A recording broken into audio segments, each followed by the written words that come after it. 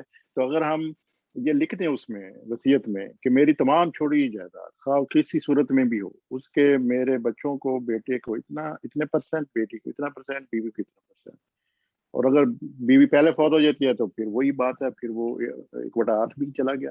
تو یہ ہم اس میں جنرل فارمولا کے طور پہ، نہ کہ اماؤنٹ فکس ہو کہ جی اتنے ملیں گے. اس وقت کیا حالات ہیں، کیا اس کی ویلیو ہے مارکیٹ، اب وہ بچے آپس میں طے کریں گے کہ اس نے کیسے، انہوں نے کون سی چیز لینی ہے. اگر قیمت کم زیادہ تو آپس میں وہ دیتے ہیں یا لیتے ہیں، یہ ان کا جی.